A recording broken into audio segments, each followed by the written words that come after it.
قبضہ نہیں کر سکی یا ان کو روک نہیں سکی، تو یقینی طور پہ میں سمجھتا ہوں کہ یہ بہت بڑی ناکامی ہے، اور اس کا اعتراف وزیر اعظم عمران خان اپنی اس انٹرویو تو نہیں کہ سوال جوابات جو بھی لائیو چل رہے تھے اس میں آلموسٹ کر چکے ہیں، اور اس کا یہ کہنا ہے کہ موجودہ حالات میں اگر عدلیہ، سول سوسائٹی، لوگ ان کا ساتھ نہیں دیتے تو وہ کرپشن روکنے میں کامیاب نہیں ہو سکیں گے۔ اور اس کا یہ بھی الزام تھا کہ ماضی میں جو سوئس کیس آپ کو یاد ہوگا اور آپ کو پتا بھی ہوگا کہ سوئس کیس کس کے خلاف تھا، عمران خان الزام لگاتے ہیں کہ ماضی میں نیب نے چوروں کو تحفظ فراہم کیا اور وہ فائل بند ہوئے، لیکن اب وہ فائل پھر جو جسٹس عظمت سعید جو انکوائری کمیٹی ہے اس نے وہ فائل کھولنے کی سفارش کی ہے، تو ہم اس کو بھی دیکھیں گے۔ اس کا مطلب ہے کہ فی الحال کوئی بھی آپ آسرا نہ رکھیں، کیونکہ ساری حکومت کے اہم جو بھی مسائل ہیں وہ مافیاز کی وجہ سے ہیں، اور عمران خان بیچارہ ابھی بھی کوشش صرف کر رہا ہے مافیاز کے خلاف، باقی کچھ پروگریس کو یقین دہانی وزیر اعظم کے حوالے سے لوگوں کے لیے نہیں ہے۔ دوسری بات جو دوسرا رخ ہے اس پروگرام کا وہ یہ ہے کہ بدقسمتی سے ہماری سیاسی جماعتیں، خاص کر کے اپوزیشن کی سیاسی جماعتیں ایک مرتبہ پھر 90 کی دہائی میں چلی گئی ہیں۔ پی ڈی ایم میں شامل پاکستان پیپلز پارٹی، مسلم لیگ نون میں الزام بازی شروع ہو گئی ہے، اور سارا قصہ جو دکھائی دے رہا ہے وہ پاور پالیٹکس کا دکھائی دے رہا ہے۔ لوگوں کی سیاست ان کے لیے پرائرٹی نہیں ہے، اور لوگوں کے مسائل بھی شاید ان کے لیے ترجیح نہیں رہے۔ تو اس صورتحال میں کیا ہو رہا ہے اور یہ کیوں ہوا ہے، اس پہ بھی ضرور بات کریں گے۔ کہا یہ جا رہا ہے کہ بہت سارے لوگوں کو نہیں، لیکن بہت ساری جماعتوں کو، ایک آدھی جماعت کو ودن پی ڈی ایم 2023 میں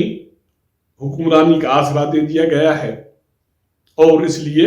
انہوں نے ٹوٹلی کمپرومائزنگ کی سیاست کا فیصلہ کیا ہے، اور اس کا نقصان یقینی طور پہ اپوزیشن کو ہوگا تو سمجھیں کہ لوگوں کو ہوگا، کیونکہ لوگوں کو ایک جو آسرا بندھا تھا وہ آسرا اب ختم ہونے جا رہا ہے۔ مسلم لیگ نون اور پاکستان پیپلز پارٹی نے الزام تراشی شروع کی ہے۔ اب فی الحال مسلم لیگ نون ایک قدم الزام بازی کے حوالے سے پیچھے ہے، لیکن پاکستان پیپلز پارٹی بہت سرگرم ہو کے آگے آ گئی ہے، اور انہوں نے سی کا اجلاس بھی ملتوی کر دیا ہے، اور اس کے ساتھ ساتھ جو پی ڈی ایم کا فیصلہ ہے کہ پاکستان مسلم لیگ نون کو اور اے این پی کو شوکاز نوٹس جاری کیے جائیں گے، اس کے حوالے سے شازیہ مری کا بیان آیا۔ اس کے بعد پھر پاکستان پیپلز پارٹی کے اطلاعات سیکریٹری فیصل کریم کنڈی کا بیان آیا، اس کا ایک ویڈیو بیان آیا۔ وزیر بلاول بھٹو زرداری صاحب کہتے ہیں کہ پی ڈی ایم میں جو سیاسی جماعتیں ہیں وہ تحمل کا مظاہرہ کرے، لیکن ان کے جو عہدیدار ہیں، لوگ ہیں، وہ الزامات لگا رہے ہیں۔ فیصل کریم کنڈی صاحب کہتے ہیں کہ یوسف رضا گیلانی کے انتخابات کے بعد سینٹ چیئرمین صادق سنجرانی کے خلاف عدم اعتماد کی جو تحریک کے حوالے سے کچھ جماعتوں نے ساتھ دینے سے انکار کیا۔ بڑا الزام ہے، اس نے نام نہیں لیا، لیکن لگ رہا ہے کہ یہ الزام بھی مسلم لیگ نون پہ جا رہا ہے۔ اس کے ساتھ ساتھ اس کا دوسرا الزام جو ہے وہ یہ ہے کہ کے پی کے میں سینٹ کے انتخابات میں فرحت اللہ بابر کو شکست اس لیے دلوائی گئی کہ مسلم لیگ نون نے حکومتی امیدوار کو جتوایا ہے۔ یہ ایسے الزامات ہیں جن کا مسلم لیگ نون کی طرف سے جواب آنا بہت ضروری ہے۔ تو یہ صورتحال اگر حکومت کے حوالے سے وزیر اعظم نے جو جن لوگوں کے سوالات کے جوابات دیے ہیں، اگر اس کو دیکھا جائے،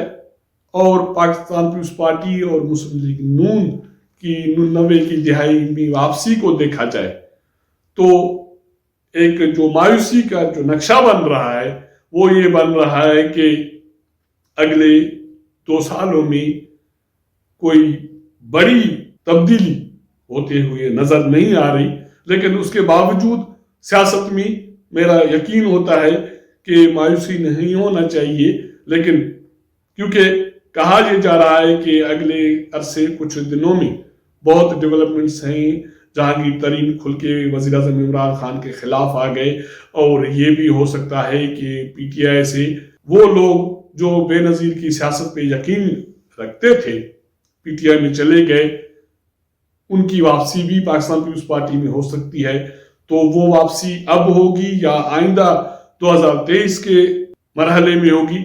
اس کے لیے کچھ دنوں میں بات کھل کے سامنے آ جائے گی۔ اگر ہمارا یہ ویلاگ آپ کو پسند آئے تو اپنے دوستوں کے ساتھ ضرور شیئر کیجیے گا، اپنا انپٹ دیجیے گا۔ آپ کے ساتھ ملاقات کریں گے اگلے پروگرام میں، تب تک اجازت دیجیے گا۔ اللہ حافظ۔